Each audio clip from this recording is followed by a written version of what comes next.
Olá, pessoal! Eu sou a Gabi Martins, sou professora de economia criativa, de marketing, sou designer de moda, já fui advogada, enfim, já fui muitas coisas. Depois vocês deem uma olhada no meu perfil e no meu portfólio. Mas hoje eu vim aqui falar com vocês sobre comunicação nas redes sociais em 2020, especialmente pós-pandemia. Por que eu resolvi trazer esse assunto? Esse assunto foi um tema da live que eu fiz com a Bia, da Bellatrix, ontem, e eu queria trazer esse conteúdo em forma de videoaula, porque eu achei muito necessário essa informação. Já tinha escrito alguns artigos sobre isso, para quem quiser, pode acessar lá o meu Medium, eu vou colocar o link aqui na descrição do vídeo. E por que vamos falar disso, né? É público e notório que estamos vivendo um boom de informação, um boom de lives, um boom de pessoas querendo se comunicar e temos aí um excesso, um overposting, né? Um excesso de informação, a gente meio que não sabe para onde que vai e tudo isso aumentou, especialmente pós-pandemia, em que todas as pessoas ficaram em casa, né? E, bom, o que eu acho, o que eu tenho para contribuir sobre este tema, né? Eu trouxe alguns pontos assim específicos, que é, primeiro, ética profissional e responsabilidade. Segundo, felicidade aristotélica e que se realiza com o que você tem a dizer para o mundo, né? Aquilo que é da sua essência, da sua alma. E o que é preciso para ser um bom storyteller. Eu escrevi um artigo sobre isso também, como eu mencionei, vou deixar o link na descrição do vídeo. E antes de começar pela questão da ética, o que a gente estava discutindo ontem é o que é comunicação e o que é ruído. O que eu falo porque eu preciso, o que eu tenho a dizer, que eu tenho algo a trazer, a agregar, a contribuir, e o que é só uma repercussão, uma digressão ou uma cópia de outra informação, né? O como eu estou contribuindo, como eu estou escolhendo o conteúdo com que eu consumo e com que eu compartilho com o mundo. Isso é muito interessante. Ontem a Bia falou uma coisa que me fez pensar. Se todo mundo fala ao mesmo tempo, quem é que escuta? Não é verdade? E sobre isso, eu tenho ainda a dizer: o que você está dizendo é comunicação ou é ruído? O que você consome é comunicação ou ruído? Porque a gente sabe, né, gente, que muitas pessoas já perceberam, já tem essa sensibilidade. A gente sabe que nós hoje estamos numa fase de um consumidor 1.2, 1.3 já, que é um consumidor mais sensível a ofertas, a propagandas que possivelmente possam ser enganosas, a excessos. Esse consumidor ele já está um pouco mais crítico, ele já está refinando, ele já está conseguindo entender como se comportar nesse ambiente digital.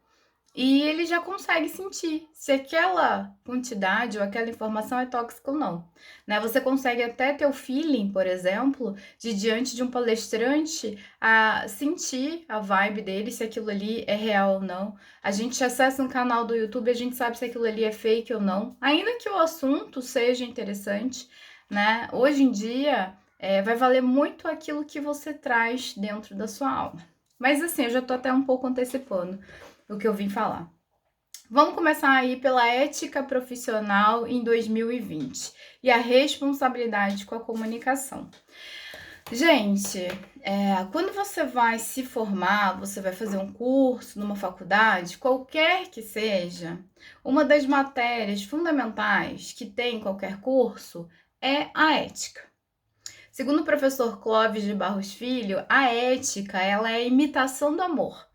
Né? Então, quando o ser humano ele não ama, quando ele não tem um amor genuíno, universal, empático, ele precisa da ética. Ou seja, se você não sabe se comportar como um ser amoroso, eu vou ter que criar uma série de regras para te impor uma certa ética diante do coleguinha, do seu meio, né?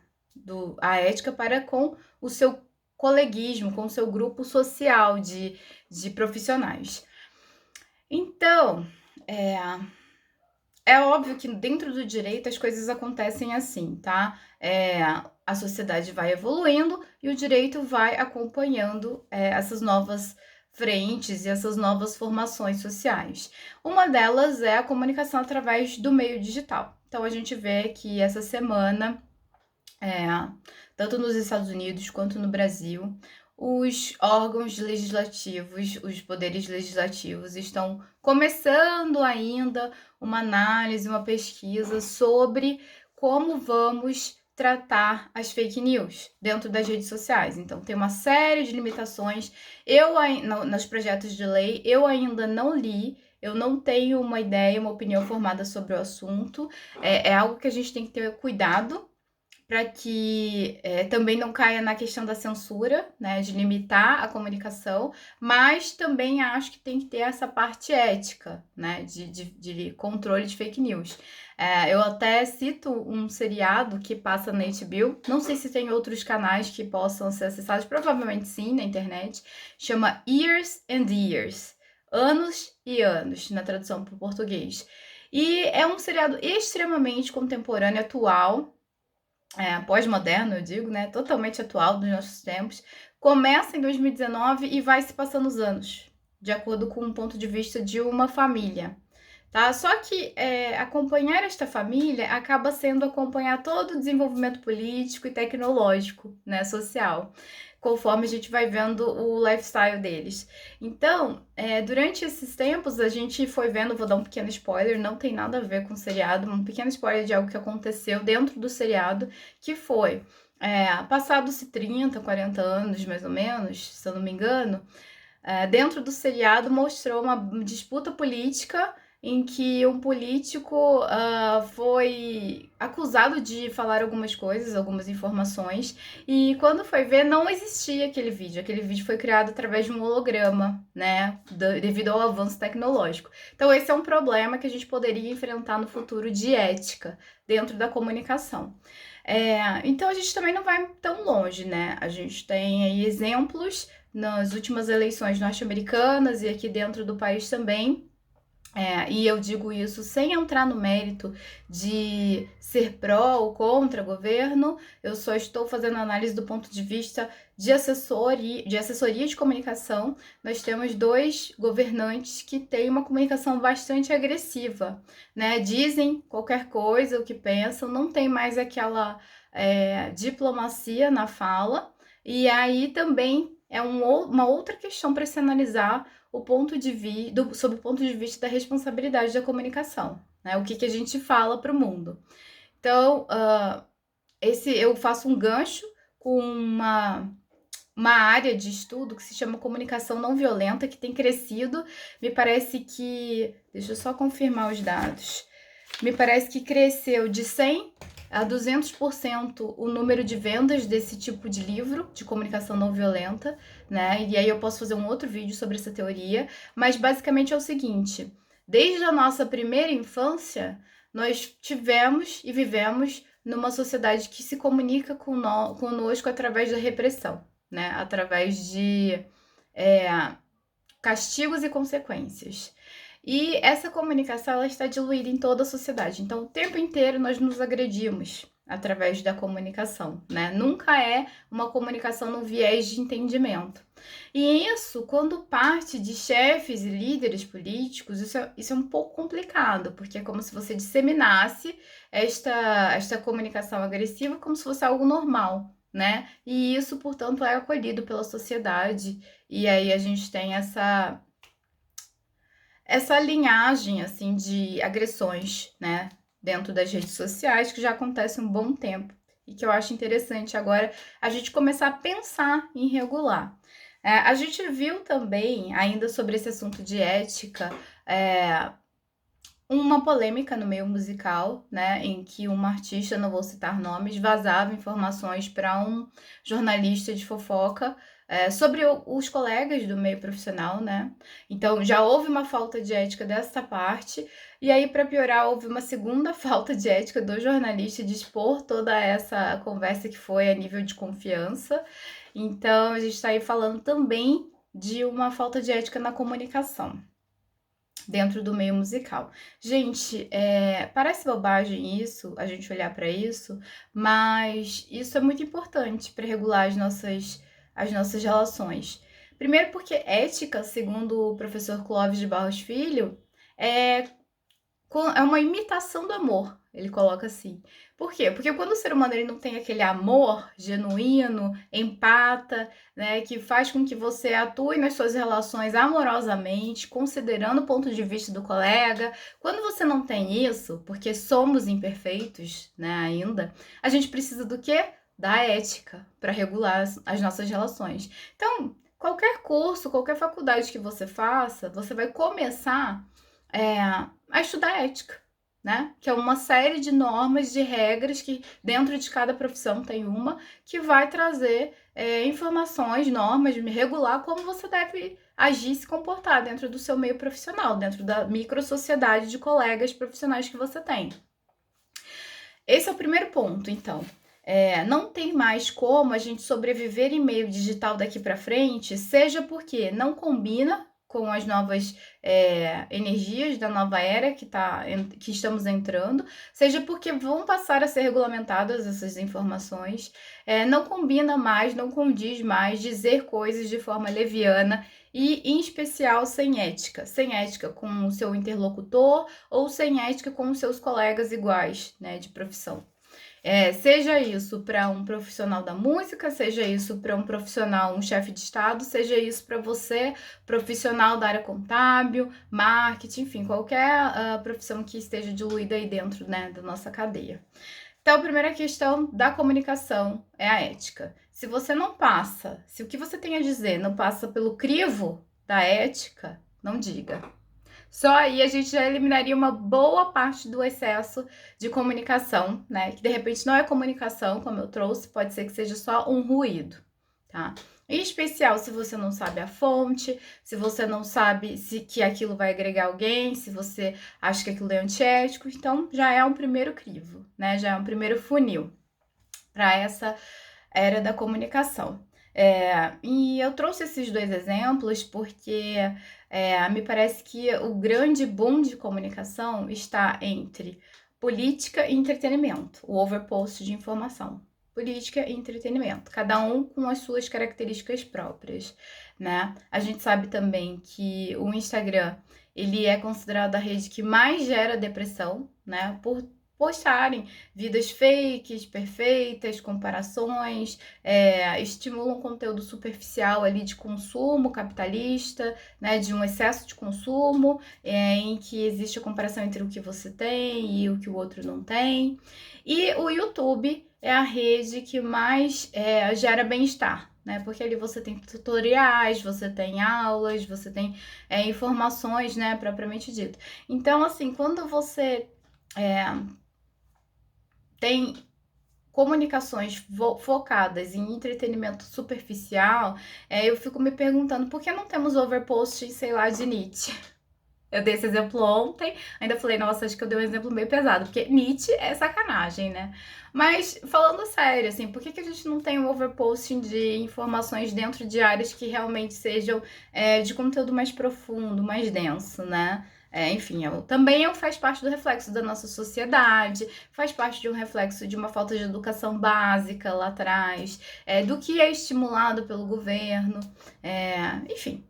Isso aí seria tema para outra live, outro conteúdo.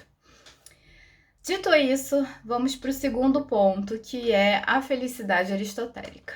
O que é a felicidade aristotélica, tá? Nós temos um conceito de Aristóteles, para quem não sabe, Aristóteles, um filósofo grego, que ainda assim é muito sofisticado, moderno, a gente pode estudar Aristóteles o tempo inteiro.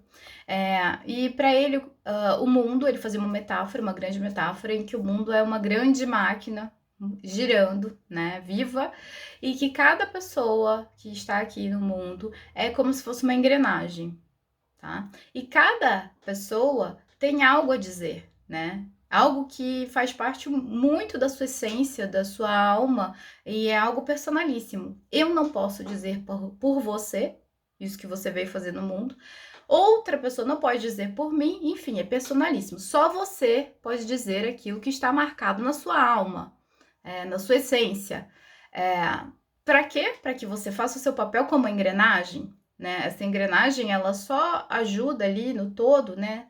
Do funcionamento da máquina, que é o mundo, se ela fizer a sua parte de dizer aquilo que ela veio fazer aqui, né? E quando você tem a felicidade, segundo Aristóteles, quando você diz o que você veio dizer, aí nós temos o que? A felicidade aristotélica. Bom, então, gente, eu vou falar sobre aquilo que acho que eu já mencionei no início, que é o consumidor 1.2, que já é muito mais sensível a ofertas, ele é mais sensível ao que ele está ouvindo, né? Então, quando você resolve se comunicar com o mundo e aquilo não é verdadeiro da sua alma, quando aquilo é só uma reprodução, ou você fala aquilo porque você acha bonitinho, ou você fala aquilo porque vai parecer legal, né? Ou você fala aquilo porque você quer ganhar dinheiro. Pode ser que você pense sobre isso, tá? Você pode falar por conta disso também, mas isso não pode ser o principal que te move, tá? O principal que te move tem que ser o desejo da sua alma. Por quê? Porque as pessoas estão percebendo, as pessoas percebem o que é fake, as pessoas percebem o que é superficial, o que é cópia, tá? Então, sobre a comunicação, sobre o excesso de comunicação, este é um outro crivo. Dizer aquilo que está registrado na sua alma, dizer aquilo de forma genuína. E sobre esse ponto, eu acredito que daqui para frente nós vamos ter um grande funil em que as pessoas vão começar a selecionar mais. Então, assim, por exemplo, tem 200 pessoas falando de marketing digital, mas, sob o meu ponto de vista, vão permanecer, sei lá, apenas aqueles que falam de forma genuína e de forma agregadora e de forma ética, tá? Para mim é o que vai prevalecer. Esses dias, por exemplo, eu vi um coach, me parece, um coach, né? Tá na moda ser coach, de um método de marketing digital, né? Nada mais é do que ele passar os gatilhos psicológicos humanos dentro de uma propaganda, o que basicamente é uma manipulação, é uma forma de manipulação. Eu sei que esses gatilhos funcionam, mas eu me pergunto muito de que forma eu vou passar isso para os meus alunos, para que não seja aplicado de forma ruim, né? Para que não seja feito mau uso desses gatilhos. De novo, porque para mim tem a questão da ética, porque a troco de que eu vou manipular um consumidor, tá? Esse coach falou nas redes dele sobre capitalismo sustentável, tá? Ele confundiu esse termo, capitalismo sustentável, com... como que foi? Ele confundiu esse termo com ajuda governamental. Gente, capitalismo sustentável, capitalismo de causa, capitalismo consciente, foi isso, capitalismo consciente. Capitalismo consciente, ele está relacionado a toda uma forma de produção, tá? Eu já fui designer de moda, já fui desenvolvedora de produtos, já atuei em todas as partes da empresa, de financeira, comercial, de vários tipos de empresa, tá? Por isso que de empresa de engenharia a empresa de moda. Por isso que eu acho estranho pessoas que nunca empreenderam virem trazer informações, quererem mentorar alguém. E esse capitalismo está relacionado à sustentabilidade, tá? Algo que se sustenta a longo prazo. Que pode ser sob o ponto de vista ecológico, pode ser sob o ponto de vista humano, enfim, você pode ver a palavra sustentabilidade sob vários aspectos, tá?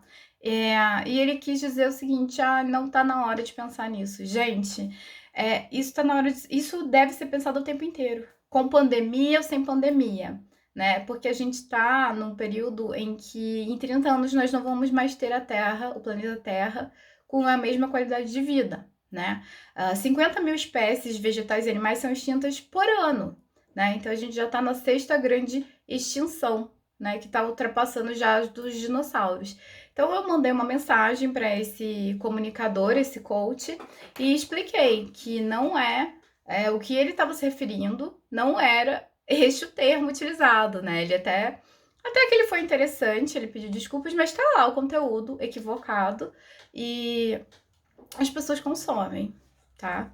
E isso é um problema dentro do excesso de comunicação. É muito ruído, muita coisa errada, muito equívoco. E por fim, eu trouxe aqui o que precisa, eu escrevi um artigo sobre o que nós precisamos para ser um grande ou um bom storyteller. A gente sabe que storytellers como grandes storytellers durante a humanidade que a gente já teve, como Jesus, Mandela, Gandhi, grandes storytellers, eles têm uma capacidade de contribuir com a humanidade através das suas próprias histórias e das suas próprias verdades, né? E muitas vezes essas histórias trazem pontos difíceis para aquele que está falando, né? Para quem está palestrando. Pontos de vista que, de repente, pontos da sua história pessoal que, de repente, você gostaria de esconder, seja porque você tem medo, seja porque você tem preocupação em ser julgado, seja porque você não tem humildade de admitir que você já fracassou, que foi difícil para você, enfim. Tem essa série de pontos. Então, dentro desse artigo, eu trouxe algumas características que você precisa hoje para ser um comunicador, um storyteller, um palestrante dentro desse mundo digital. E uma delas é a humildade e o desapego. O desapego de quê? Né? Nós somos como camadas psicológicas. Então, quanto mais você investiga, mais você vai tirando camadas. Então, você precisa ter o desapego de projeções, de não trazer projeções no seu discurso, de quê? De suas próprias sombras pessoais, tá? De recalque, de inveja, de medo, de julgamento. É preciso ter essa distinção do que é o que eu estou comunicando, se eu estou comunicando aquilo que eu preciso, se eu tenho algo a dizer para o mundo, ou se eu estou comunicando as minhas frustrações. Então, precisa ter esse desapego e é preciso ter essa humildade, né? De não se preocupar com o ego. Afinal de contas, quando você trata o storytelling, é para que você enalteça algo que você tem a dizer ao mundo. E não para você enaltecer o seu ego, a sua necessidade de atenção, enfim, todas essas questões. E, dito isso, deixa eu ver o que eu trouxe mais. Bom, dito isso, eu acredito que a responsabilidade com a fala e com o que você tem a dizer vai ficar muito mais limpa, vai ficar com muito menos ruído, a sua credibilidade como profissional vai ser muito mais fortalecida e com isso você pode continuar aumentando a sua autoridade no assunto. Tá? Então são esses 3 crivos que eu tenho para trazer aqui hoje. Se você tiver alguma coisa mais para contribuir, pode trazer também. E é isso, gente. Beijo, até a próxima.